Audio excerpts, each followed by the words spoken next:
الله الرحمن الرحيم. الحمد لله الذي أنزل السكينة في قلوب المؤمنين ليزدادوا إيمانا مع إيمانهم ولله جنود السماوات والأرض وكان الله عليما حكيما. وأشهد أن لا إله إلا الله وحده لا شريك له إقرارا به وتوحيدا، وأشهد أن محمدا عبده ورسوله صلى الله عليه وعلى آله وأصحابه وسلم تسليما مزيدا. وبعد،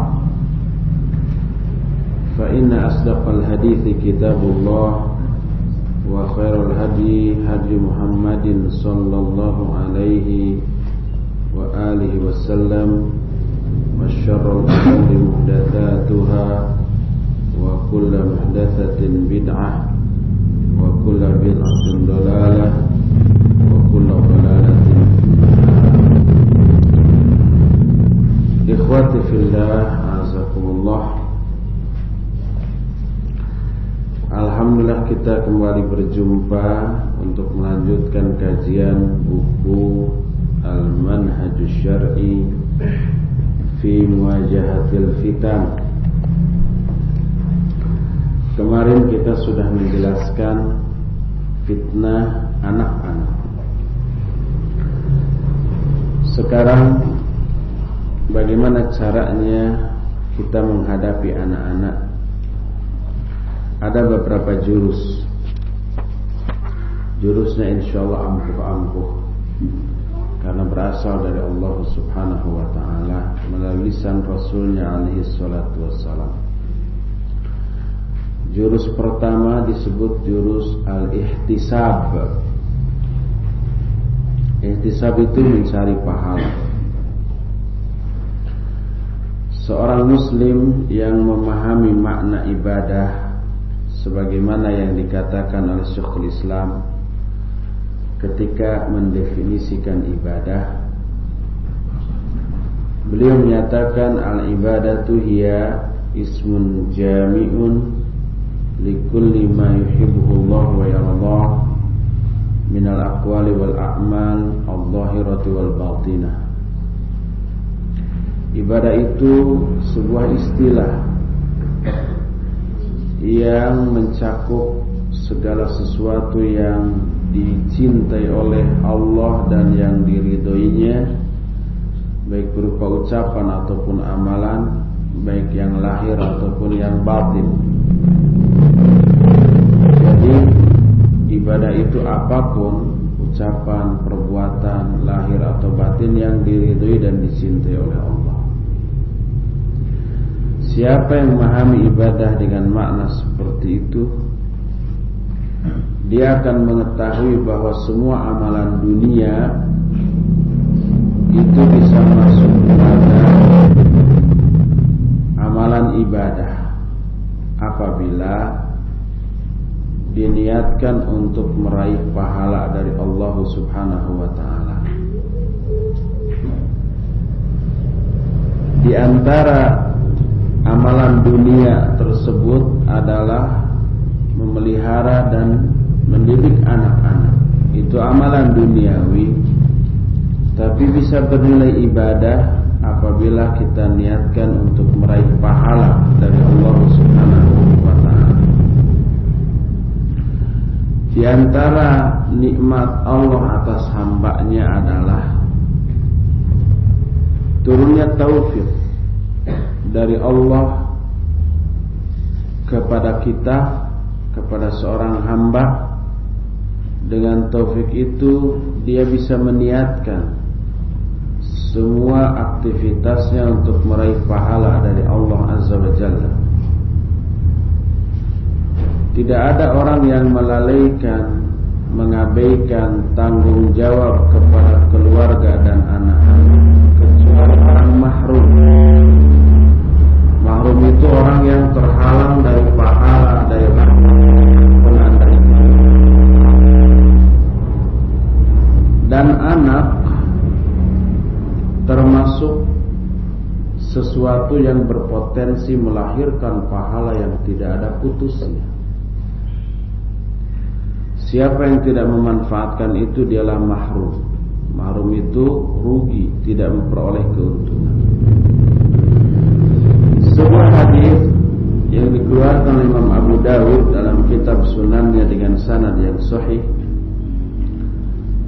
Rasul alaihi wassalatu wassalam yang diterima dari Abu Hurairah radhiyallahu anhu, beliau bersabda, "Idza matal insan in qata'a amaluhu illa min thalathati asya', shadaqatin jariyatin aw ilmin yuntafa'u bih aw waladin shalihin yad'u lahu." Kalau seorang insan mati, seorang manusia mati, putus semua amal, artinya pahala dari semua amalnya itu putus. Pahala sholat putus terutama, karena tidak bisa sholat lagi. Pahala saum, pahala haji, pahala baca Al-Quran, pahala, semua pahala putus kecuali 3. Pertama, sedekah jariyah, sedekah yang pahalanya mengalir terus, jariyah itu. Contohnya, antum beli karpet simpen di masjid kayak ini, 7 juta. Selama karpet ini dipakai terus oleh orang yang sholat, selama itu pahalanya mengalir terus. Walaupun orang yang sedekahnya sudah meninggal, ngalir terus. Sampai kapan? Selama karpetnya masih ada. 17 tahun baru diganti. Sebab berdirinya masjid ini tahun 93 kira-kira langsung dipasang karpet. Baru diganti lagi kemarin tahun 2010 dari 93. Berapa tahun tuh? 17 tahun. Nanti mungkin 17 tahun yang akan datang ini diganti lagi. Lumayan 17 tahun mengalir terus pahala. Yang sholatnya banyak penuh gitu kan. Kalau tarawih dan Jumatan. Nah, atau walaupun tidak terpakai langsung seperti umpamanya internet, tapi tetap ya alhamdulillah, masjid ini satu kesatuan. Atap dipakai untuk menaungi kita kan, selama kita di sini orang yang sholat ini terteduhi ketika hujan, ketika panas dari angin, itu tetap memiliki manfaat. Itu jariyah terus. Kedua, ilmu yang bermanfaat, ilmu yang kita ajarkan. Dan yang ketiga, anak soleh yang mendoakan kedua orang. Ini anak memiliki potensi untuk melahirkan pahala yang tidak ada putusnya bagi orang tua. Oleh karena itu mendidiknya dalam rangka itu adalah ibadah. Sebuah hadis yang dikeluarkan oleh Imam Ahmad dan yang lainnya dan sanadnya sahih, disahihkan oleh Syekh Al-Albani rahimahullah, Rasul alaihi salatu wasallam bersabda, "Innar rajula la turfa'u darajatuhu yaumal qiyamah fayaqul anna li hadza fayuqal bi istighfari waladika laka." Ada seorang yang pada hari kiamat derajatnya diangkat lebih tinggi. Diangkatnya derajat orang itu karena dapat pahala tambahan. Sebab pahalalah yang menentukan tinggi rendahnya derajat. Orang itu kaget, bingung. Dari mana saya dapat pahala seperti ini? Rasanya nggak beramal dengan amalan yang pahalanya seperti ini. Maka dijawab, ini pahala dari istighfar anakmu untukmu. Kita ya sudah mati, anak kita masih hidup, istighfar, dapat pahala, terhapus dosa, terangkatlah derajat si orang tua itu. Apabila orang tua menyadari karunia yang agung ini, maka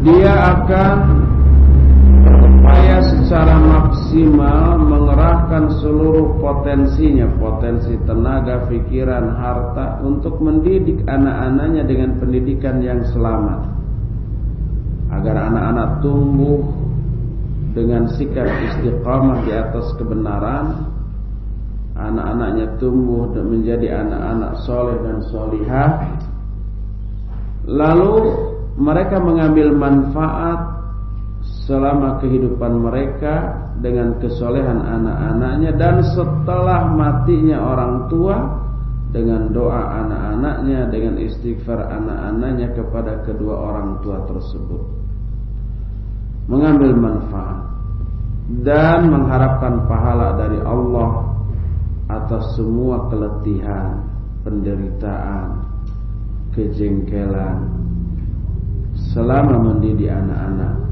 di dunia. Sang ibu memiliki keutamaan 3 tingkat di atas sang bapak dalam pandangan anak-anaknya. Kewajiban anak-anak ke ibu 3 kali lipat daripada ke anak-anak kepada bapaknya.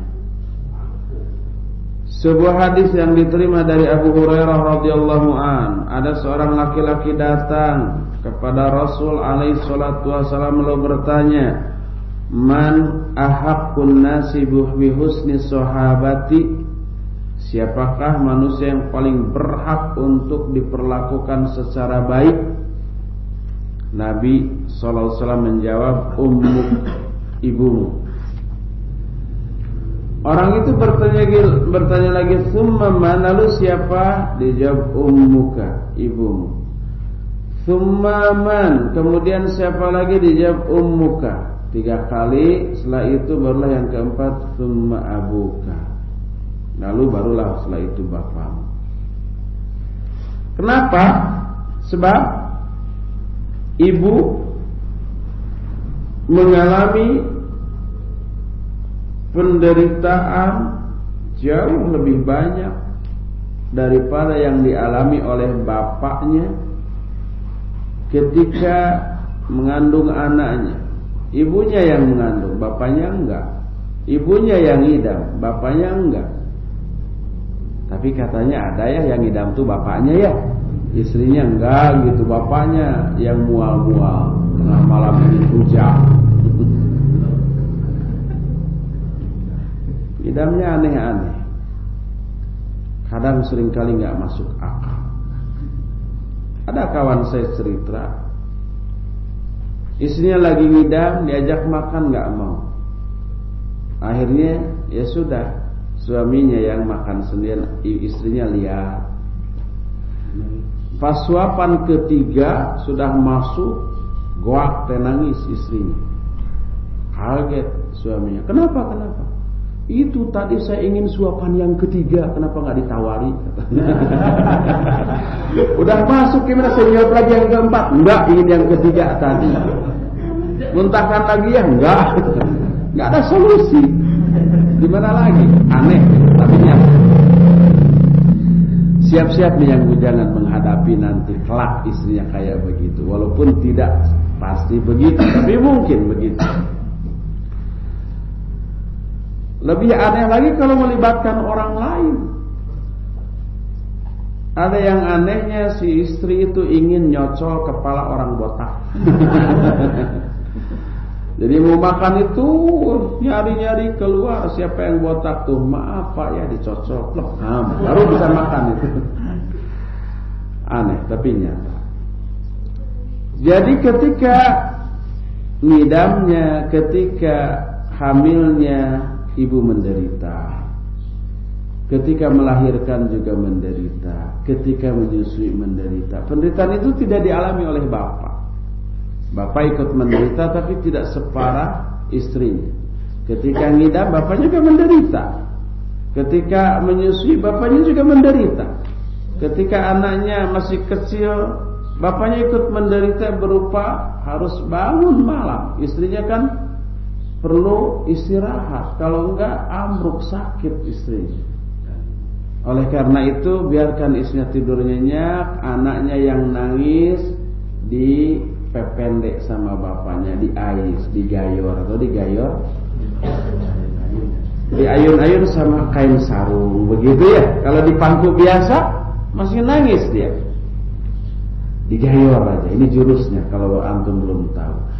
Kain sarung kita selendangkan ke pundak kita, bayi kita simpan di kain sarung dan diayun-ayun. Kalau orang awam dinyanyikan eleng nengku, gera gede gera jangkung, gera sakola ka Bandung dan seterusnya. Padahal di Bandung gitu. Nah, itu orang awam. Kita jangan diiringi dengan nyanyian. Murojaah, baca surah An-Naba, satu surat dia tidur. Tidak tidur satu surat, dua surat. Tidak tidur dua surat, satu juz. Ya hafalan kita terpelihara, ya anak terbiasa mendengar, ya anak nanti tidur. Dan sambil diayun-ayun, begitu kan? Diayun-ayun mungkin masih nggak kerasa, masih nangis, ya. Yang keras ayun-ayun. Kadang-kadang muter. Jangan sampai dibanting. Itu bapak ikut menderita, biarkan ibunya tidur pulas dulu. Dia perlu istirahat, perlu tenaga, perlu kondisi yang prima esok harinya. Jangan egois, itu kewajiban ibu. Bapaknya ngorok terus, ibunya nggak bisa tidur malam, siangnya harus bekerja, ambruk dia. Kalau ambruk siapa yang susah? Bapaknya juga, suaminya juga.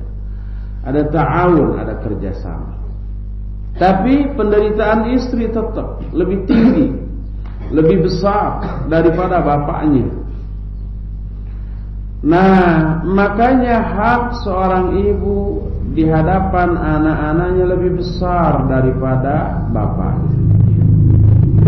Tapi tidak berarti bapaknya tidak menderita, harus mencari nafkah, harus melindungi, harus mengajari, harus juga membantu istrinya di saat-saat yang memang dibutuhkan. Ada beberapa aspek yang setiap orang tua bisa berikhtisab dalam hal itu. Ihtisab itu apa tadi? Mengharapkan pahala. Aspek pertama ketika memberi nafkah. Sa'ad bin Abi Waqqas radhiyallahu anhu berkata, "Adani Rasul sallallahu alaihi wasallam fi hajjatil wada min waj'in usfitu minhu 'alal maut."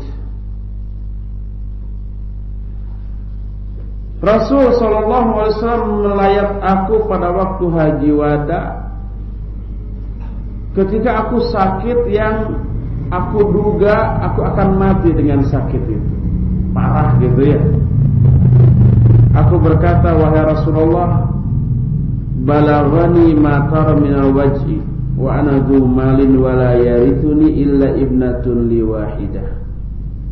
Wahai Rasulullah, telah sampai kepadaku sakit sebagaimana yang kau lihat, parah, merasa mau mati, dan aku memiliki harta yang banyak, dan tidak ada yang menjadi ahli warisku kecuali seorang putri saja. Jadi bisa jatuh ke putrinya seorang.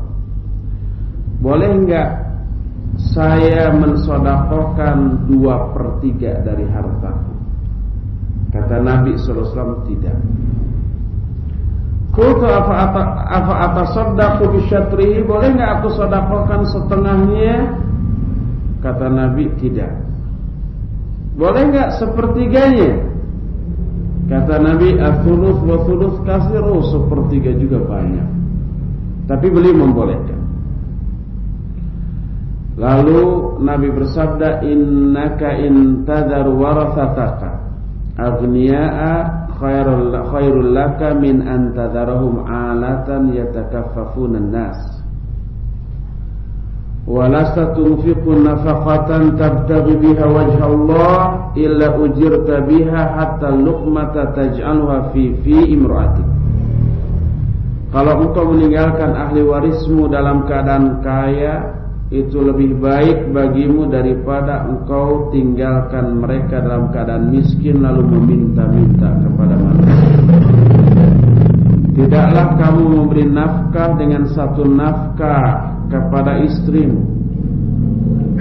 kamu mengharapkan wajah Allah dengan nafkah itu, kecuali Allah akan berikan pahala kepada kamu sampai satu suapan yang kamu berikan ke mulut istrimu. Jadi setiap kali kita ngasih ke istri kita, nih untuk makan hari ini, itu pahala loh. Sering-seringlah mencari pahala dari hal itu. Wah, istri seneng nih. Abi dengar nggak tuh kata Ustaz dalam hadis tadi gitu, lebih sering memberikan nafkah lebih banyak pahala. Ayo stop. Bahkan nafkah ke istri dan anak adalah infak dengan pahala terbesar dibanding ke orang miskin, ke fakir, ke anak yatim, bahkan ke fisabilillah. Berdasarkan hadis dari Abu Hurairah radhiyallahu anhu, Rasul sallallahu alaihi wa alihi wasallam bersabda, dinarun anfaqtahu fi sabilillah wa dinarun anfaqtahu fi raqabah wa dinarun tasaddaqta bihi ala miskin wa dinarun anfaqtahu ala ahlik a'dhamuha ajran alladhi tasaddaqta bihi ala ahlik. Satu dinar yang kamu infakkan di jalan Allah, satu dinar yang kamu infakkan untuk pembebasan hamba sahaya, satu dinar yang kamu sedekahkan untuk orang miskin, dan satu dinar yang kamu infakkan, nafkahkan untuk istrimu, yang paling besar pahalanya adalah satu dinar yang kamu sedekahkan untuk keluargamu. Ini hadis diriwayatkan oleh Imam Muslim dalam kitab Sahihnya. Dalam hadis lain dari Thauban radhiyallahu anhu, Rasulullah SAW bersabda, afdalu dinarin yunfiquhu rajulu dinarun yunfiquhu ala iyalihi wa dinarun yunfiquhu rajulu ala dabatihi fi sabilillah wa dinarun yunfiquhu ala ashabi fi sabilillah. Kata Nabi SAW, seafdal dinar, dinar itu uang emas. Kalau uang perak namanya dirham. Dua-duanya sudah tidak ada. Di Mekah, Madinah sini sekarang real. Ada dinar tapi di Kuwait. Di Kuwait dinar, satu dinarnya itu lebih gede lah, sekitar $5 Amerika kira-kira. $1 Amerikanya sekarang ini hampir 9.000. 5 dinar itu berarti 45.000. Makanya gaji di Kuwait itu bilangannya kecil. Gaji pembantu itu paling-paling 20 dinar gitu. Tapi 20 dinar itu sebanding dengan 100 US dollar Amerika, hampir 1 juta rupiah kalau di kita. Tapi dinar saat itu uang emas. 1 dinar itu sebanding dengan harga 4,25 gram emas. 1 gram emas sekarang 250-an. Kalau yang termahalnya, yang model terbagus mungkin 280.000. 1 gram hampir 300.000. 1 dinar berarti kali 4, seperempat aja tuh 1 juta lebih tuh 1 dinar.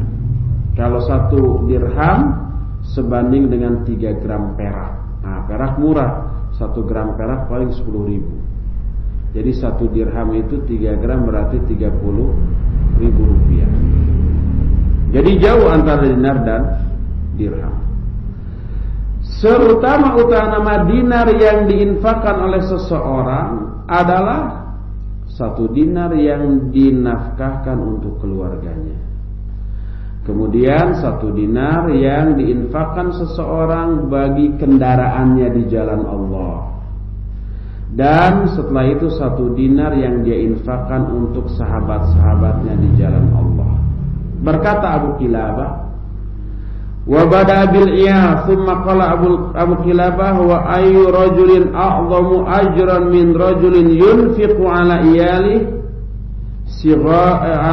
sigarin yu'iffuhum aw yanfa'uhum Allahu bihi wa yughnihi. Kata Abu Kilabah, Nabi sallallahu alaihi wasallam dalam hadis ini memulai dari keluarga, infak kepada keluarga.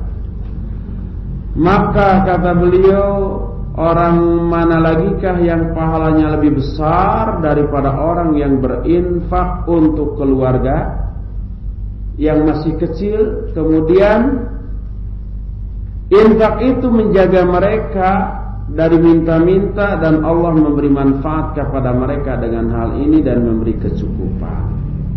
Hadis yang tadi sahih diriwayatkan oleh Imam Muslim. Itu menunjukkan bahwa memberi nafkah kepada keluarga itu besar. Makanya kita ihtisab dalam hal memberi nafkah. Apa ihtisab? Mengharapkan pahala dari memberi nafkah. Makanya berkata Ibnu Abbas dan juga Ibnu Mas'ud, thalabul halali jihadun. Mencari nafkah yang halal itu adalah jihad.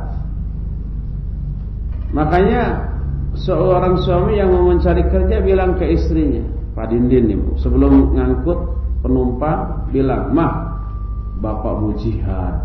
Wah, hebat ya. Bapak mau jihad. Istrinya kan kaget. "Alah, jangan, nanti mati, Pak." "Jihad kemana? Ke Palestina?" "Enggak, narik angkot." Karena itu mencari barang yang halal. Diistilahkan dengan jihad untuk memacu kita. Ini jihad loh, bukan sembarangan narik penumpang itu. Kalau itu ditujukan untuk menafkahi anak dan istri. Sebaliknya dari hal itu adalah orang yang pelit ke istrinya sendiri.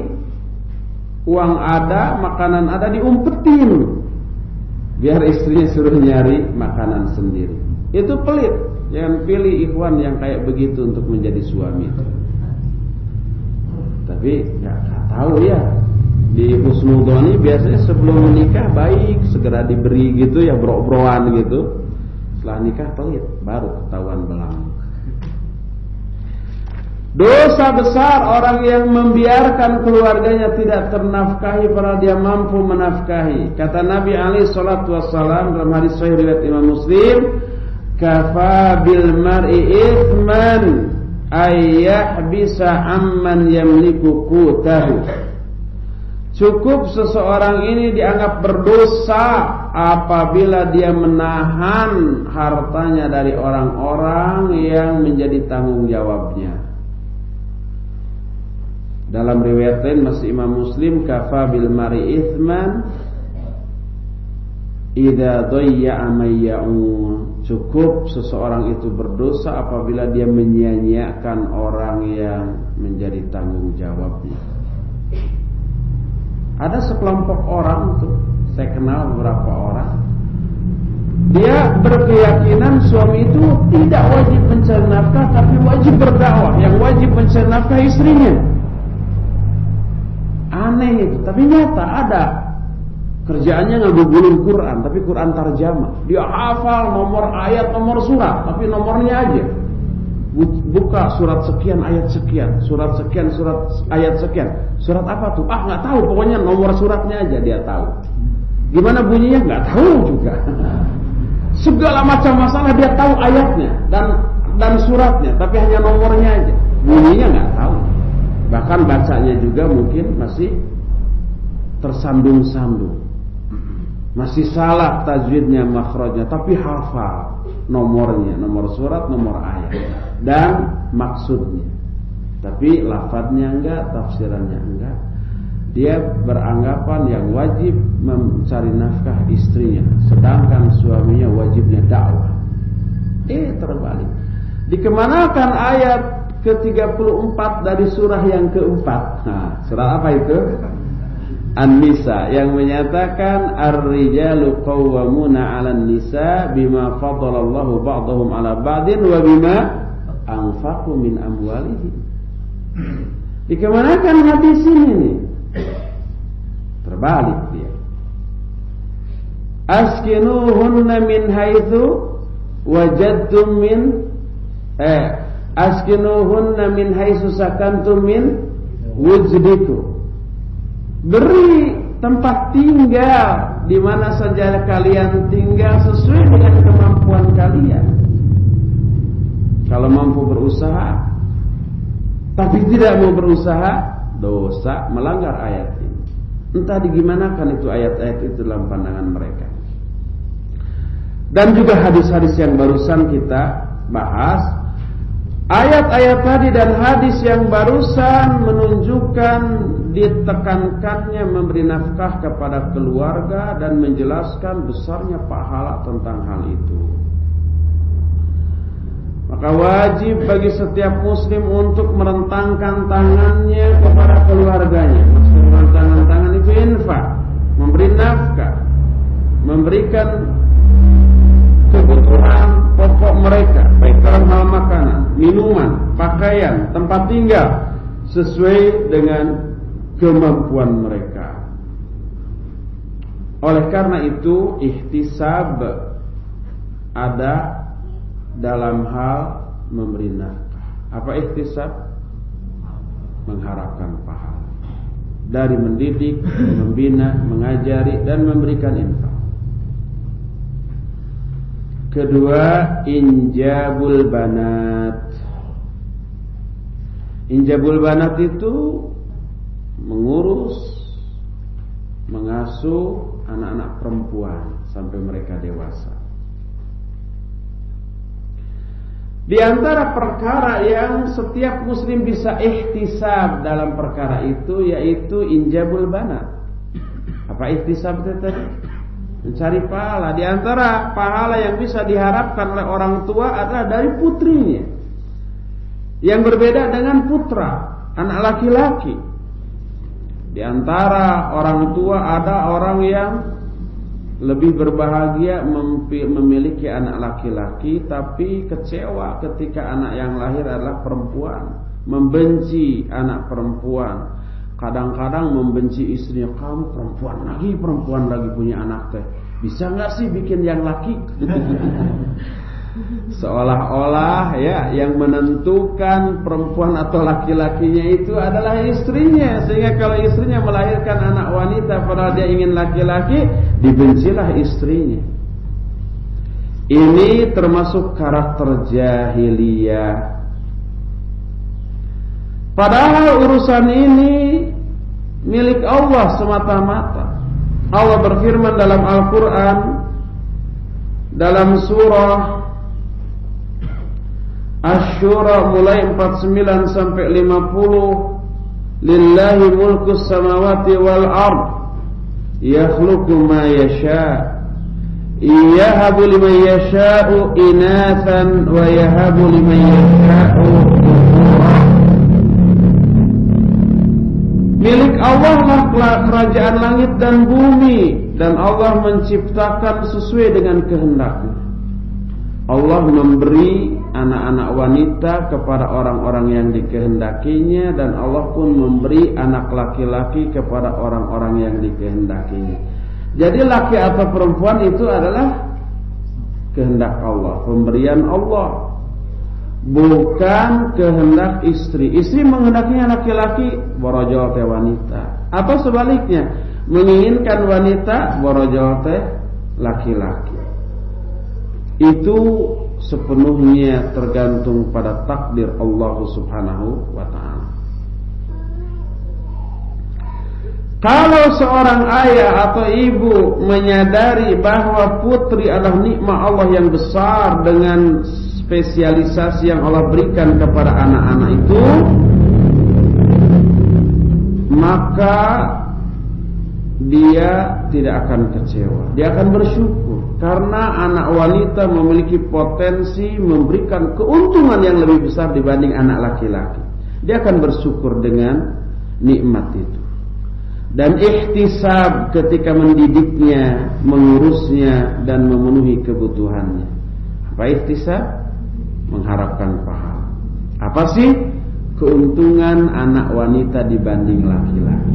Banyak nih diantaranya. Sebuah hadis yang dikeluarkan oleh Imam Muslim, Nabi alaihi salatu wasallam bersabda, "Manibtuliya minal banati bisyai'in fa ahsana ilaihinna kunna lahu satran minan nar." Siapa orang yang diuji dengan anak wanita?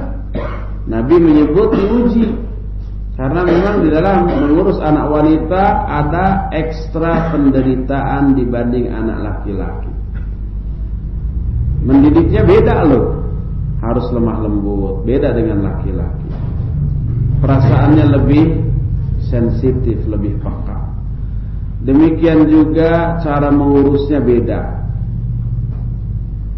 Menyiapkan pakaiannya beda juga. Menjaganya juga beda. Anak laki-laki juru main kemana aja itu terserah. Anak wanita nggak bisa seperti itu.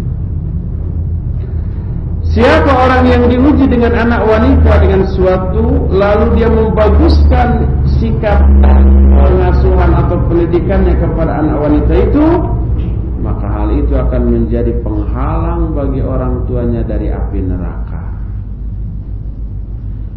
Ketika mendandani aja beda, lebih lama tuh kalau anak laki-laki gitu ya. Dimandiin, dipakai baju, sisirnya paling beberapa detik, main gitu kan. Kalau anak wanita rambutnya panjang, nggak cukup disisir. Setelah disisir harus dituntun umpamanya ya, kutunya lebih banyak gitu ya, perlu sisir kerap. Hadis lain riwayat Imam Muslim, "Man ala jariyatain hatta tablugha jaa yaumal qiyamati ana wa huwa kahatain wa dhamma asabi'ahu."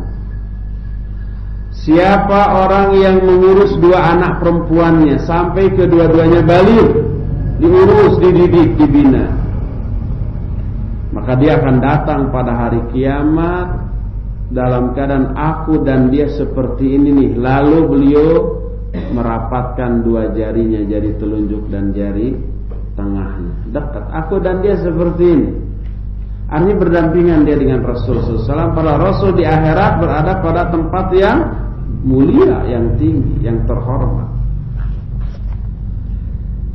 Jadi anak wanita memiliki potensi untuk memberikan keuntungan yang berlebih bagi kedua orang tuanya dibanding anak laki-laki.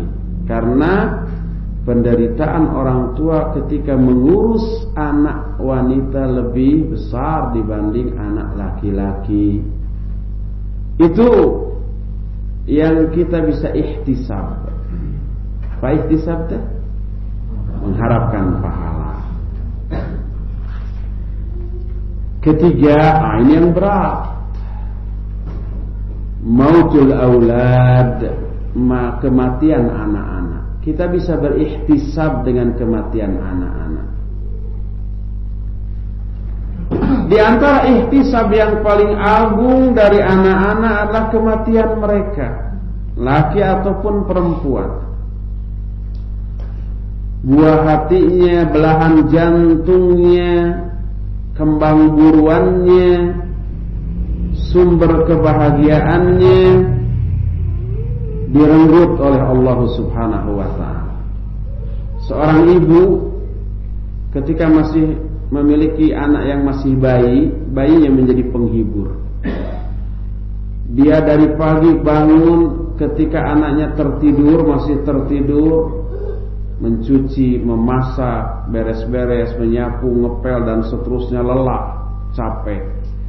Ketika kembali melihat anaknya lagi tidur nyenyak atau sudah bangun kemudian tersenyum kepada ibunya, itu penghibur yang luar biasa. Hilang sudah rasa capek, rasa lelah akibat sudah bekerja tadi. Coba tanya ke ibu-ibu antum semua. Bagi yang sudah mempunyai istri, yang punya anak, coba tanya ke istri, bener nggak? Sang ayah mencari nafkah, capek, mumet, stres, banyak masalah. Pulang ke rumah lihat anaknya bayi yang lucu, tersenyum, hilang semua rasa penat, capek dan semua masalah. mencium aroma bayi saja yang didekapnya itu sudah merupakan kebahagiaan yang tak tertandingi. Dalam bahasa Sunda, bau bayi itu disebut bau jari ngauk. Saya nggak tahu itu bahasa Indonesianya apa. Sehingga kalau ada orang bertengkar dengan sesamanya yang sudah dewasa, musuhnya bilang, budak bau jari ngauk, petotang petenteng di hadapan saya. Budak baru jari ngauk itu artinya dianggap masih bayi gitu. Di Jawa apa namanya tuh? Nggak ada kayaknya ya. Ambil aja ekspor ke sana boleh, gratis.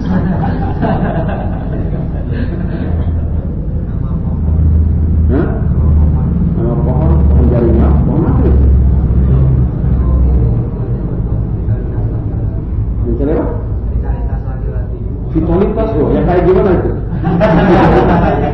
Di Garut tuh banyak orang yang tahu jadi itu. Wah, malas harus ke Garut tuh. Itu coba ke pengusaha herbal tuh, bikin obat dari jari ngauk. Kalau betul ya. Tapi selidiki dulu, diteliti dulu secara medis benar nggak? Jangan dicantumkan obat kuat, super kuat. Ternyata setelah diteliti nggak ada khasiat apa-apa, itu penipuan maksudnya tuh. Seperti itu. Jadi anak ketika masih kecil, masih balita, sumber kebahagiaan, sumber hiburan yang bisa memadamkan api emosi, api kepenatan, api kelelahan. Dalam keadaan seperti itu kebayang ya, seluruh cinta kasih sayang kanyaah kadedeh tertumpah seluruhnya kepada anak itu, tiba-tiba dicabut nyawanya oleh Allah, dipanggil. Siapa yang tidak sedih? Pasti semua sedih. Sampai Rasul SAW pun menangis ketika anaknya yang namanya siapa? Ibrahim meninggal pada waktu kecil. Beliau menangis. Sebuah hadis dari Abu Hurairah radhiyallahu an menyatakan, man mata lahu thalathatun minal walad lam yablughul hanath kana lahu hijaban minan nar aw dakhala al-jannah. Siapa orang yang ditinggal mati oleh 3 orang anaknya yang belum balik, maka ketiga anaknya itu akan menjadi penghalang bagi dia dari api neraka atau akan masuk surga. Hadis itu riwayat Imam Bukhari dalam kitab Sahih. Dalam hadis riwayat Imam Muslim, Nabi bersabda kepada para wanita Ansar, kata Nabi SAW, la yamutu li ihdakunna thalathatun minal walad fatahtabisuhu illa dakhalatil jannah. Tidak ada seorang pun di antara kalian yang ditinggal mati oleh 3 orang anaknya lalu dia mengharapkan pahala dari hal itu kecuali dia akan masuk surga. Bertanyalah seorang wanita, au itnataini ya Rasulullah, bagaimana kalau 2 orang anak? Karena saja kan 3 anak ya. Kalau 2 gimana? Kata beliau, au itnatain, 2 juga ya, sama. Dalam hadis ini tidak dijelaskan bagaimana kalau 1 orang. Dijawab dan meriwayatkan 1 orang juga. Masih dari Abu Hurairah, Nabi bersabda, ma min muslimaini yamutu bainahuma thalathatu aulad lam yablughul hanath illa adkhalahumullahu bifadlihi wa bifadli rahmatihi wa iyyahum al-jannah.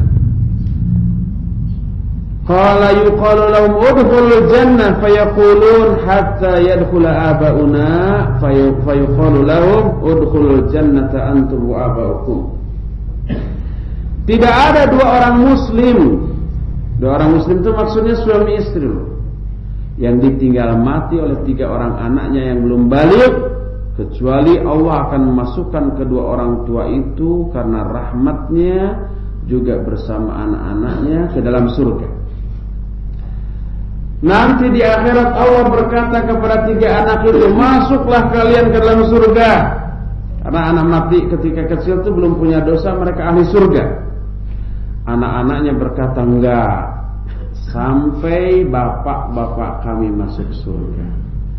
Maka dikatakan, masuklah kalian dan bapak-bapak kalian ke dalam surga. Di sini sebut bapaknya. Ibunya gimana? Ya, termasuk ibunya juga.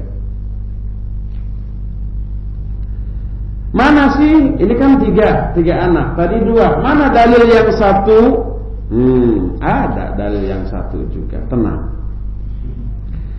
Sebuah hadis dari Isa bin Sanan.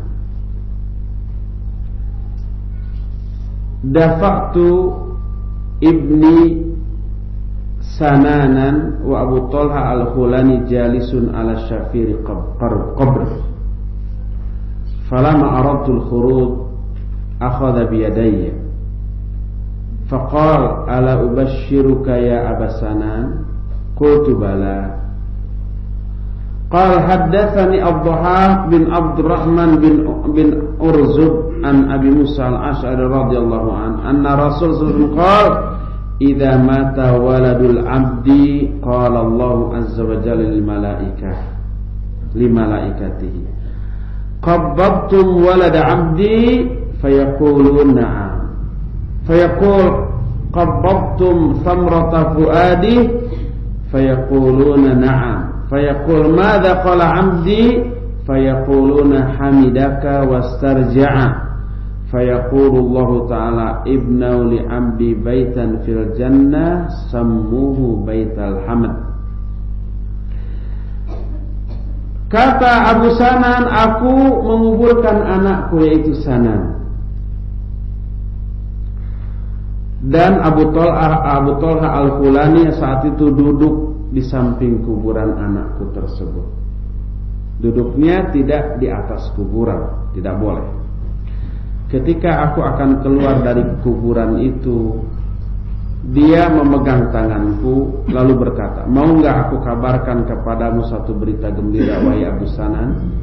Aku menjawab, mau. Kata Abu Talha telah menceritakan kepadaku Abdullah bin Abdurrahman dari Abu Musa bahwa Rasul SAW bersabda, kalau seorang anak, seorang hamba meninggal, Allah berkata kepada para malaikat, apakah kalian mencabut nyawa anak hambaku? Para malaikat menjawab, iya. Apakah kalian, kata Allah, mencabut buah hatinya? Dijawab, iya. Buah hatinya itu siapa? Anaknya orang itu tadi. Kata Allah, apa yang dikatakan oleh hambaku? Malaikat menjawab, hambaku itu memujimu dan istirja. Apa istirja? Mengatakan inna lillahi wa inna ilaihi raji'un. Apa kata Allah? Bangunkan untuk hambaku ini sebuah rumah di surga dan namai rumah itu dengan Baitul Hamdi. Jadi satu anak meninggal, satu rumah tuh dibangunkan. Rumahnya jangan dibayangkan rumah di dunia, semewah-mewah rumah di dunia, tidak ada apa-apanya dibanding rumah di surga. Kalau rumah di dunia paling mewah terbuat dari apa coba? Beton ya, bata, ditaplok atau besi paling. Kalau rumah di surga dari mutiara yang berongga. Mutiara itu buahannya bukan main. Dan indah tentu saja. Hadis ini menyatakan ini satu anak loh. Dan ada anak lain, ada anak lain. Ada hadis lain yang pernah kita bahas ketika membahas Riyadhus Shalihin. Ketika ada seorang sahabat sedang berkumpul bersama Nabi sallallahu alaihi wasallam, datang anak sahabat itu dari belakang kemudian ke depan. Lalu oleh bapaknya dipangku, didudukan di pingping di pahanya. Kata Nabi, atuhibbuhu? Biar kalau anak nangis dibiarkan, semakin diosol semakin takut oleh orang yang tidak kenal. Biarkan. Tuh jadi nangis. Anak ini didudukkan, kata Nabi, apakah engkau mencintainya? Kata sahabat itu, ya Rasulullah, ahabbakallah kama uhibbuhu. Wahai Rasulullah, semoga Allah mencintaimu sebagaimana aku mencintai anakku ini. Artinya sangat cinta. Esoknya ketika Nabi dan para sahabatnya membentuk kembali halaqah bermajelis, orang itu tidak ada. Biasa rajin, setiap ada pertemuan kajian nggak pernah absen, selalu hadir. Rasul SAW bertanya, kemana orang tadi? Kata para sahabat, ya Rasulullah, anak yang engkau lihat kemarin itu meninggal dan dia sekarang sedang bersedih sehingga dia tidak bisa hadir di sini. Lalu Rasul SAW berdiri, para sahabat juga ikut berangkat ke rumah orang itu untuk melayat, bertakziah. Didapatinya orang itu sedang bersedih. Kata Rasulullah SAW, ayyuhuma ahabbu ilaika, mana sih yang lebih kamu sukai?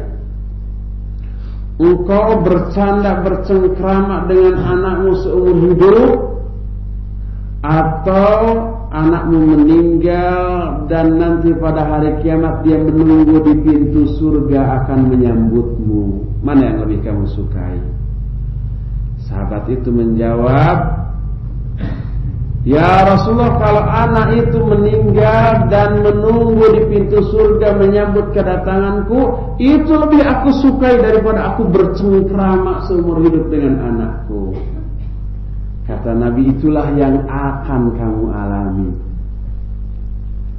Padahal kebahagiaan, kesenangan kita dengan anak kita bercengkrama maksimal sampai usia 5 tahun anak kita, ya 6 tahun sudah menjengkelkan itu anak. Sudah bandel, sudah liar, sudah gosong gitu ya. Sudah nggak keurus gitu. Disangkanya, kita kan orang tua menyangka anak itu akan lucu seterusnya. Enggak, 6 tahun ke atas sudah menjengkelkan. Coba tanya kepada orang-orang yang sudah punya anak-anak. Antum yang masih punya anak kecil berapa tahun sekarang? Hah? Oh belum lahir. Oh iya, baru nikah juga berapa bulan kemarin ya? Berapa bulan? 6 bulan. Sudah hamil? Belum. Nanti belum merasakan. Sudah 6 tahun ke atas, apalagi sudah gede menjengkelkan. Jadi paling maksimal 5 tahun kita bercengkrama. Andai seumur hidup anak kita lucu terus gitu ya, mana yang lebih dipilih, bercengkrama dengan anak seumur hidup lucu, atau anak kita meninggal kemudian dia menjemput di pintu surga menunggu kita? Sahabat itu memilih yang kedua, lebih utama menunggu saya untuk menjemput di pintu surga. Itulah yang akan kamu alami. Para sahabat bertanya, ya Rasulullah, apa ini khusus untuk dia atau untuk kita semua? Kata Nabi, untuk kalian semua. Tidak hanya berlaku untuk dia. Ini satu anak loh. Dan ini menjadi penghibur luar biasa. Andai nggak ada hadis ini, kita bisa bersedih berkepanjangan. Maka bayangkanlah hal ini untuk meredam kesedihan kita. Kita sedih kalau anak yang kita cintai itu menderita, ya sedih. Tapi kalau anak yang kita sayangi itu berbahagia, apa yang membuat kita sedih sih? Anak yang meninggal itu sedang berbahagia di sana.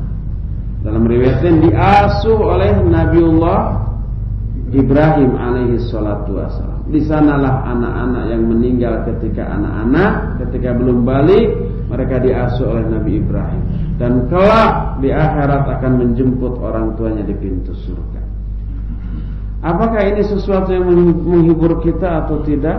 Ya, pasti ya. Oleh karena itu, ihtisab dari hal ini adalah sesuatu yang menjadi penghibur bagi kita semua. Inilah jurus pertama menghadapi anak-anak, yaitu jurus ihtisab. Apa arti ihtisab? Mencari pahala dalam hal mengandung, melahirkan, menyusui, mendidik, menafkahi, Termasuk ketika anak itu umpamanya meninggal, termasuk anak itu putri, wanita gitu, itu pahalanya lebih besar. Ihtisablah dari semua itu. Maka orang yang menyadari hal itu akan menganggap anak-anak sebagai barang berharga yang akan memberikan keuntungan yang besar bagi kita dunia dan akhirat. Inilah jurus yang pertama. Jurus kedua, ihtiwa'ul abna atifiyan wa nafsiyan wa madiyan. Ini jurus kedua. Apa makna ihtiwa'ul abna atau makna dari kalimat ini? Itu akan kita ketahui nanti pada asar. Sekarang sudah habis waktunya, sebentar lagi 1/4 jam lagi kita masuk sesi kedua. Tapi bukan materi lanjutan ini, kita akan ada dulu manasik haji. Sebentar lagi para calon jamaah haji datang, sebagian mungkin sudah datang. Ada manasik, antum boleh ikut, tapi tidak boleh ngobrol. Boleh tidak ikut di sini tiduran, tapi nggak boleh ngobrol. Atau boleh di luar, nggak boleh ngobrol juga sebab kedengaran. Boleh ngobrol di sana di madrasah atau di tempat yang jauh. Dan sesi pertama ini cukup sampai di sini dan tidak ada tanya jawab sebab sebentar lagi ya untuk siap-siap. Nanti kelanjutan dari materi ini akan kita teruskan pada asar. Subhanakallahumma bihamdik asyhadu an la ilaha illa anta astaghfiruka wa atubu ilaik. Alhamdulillah.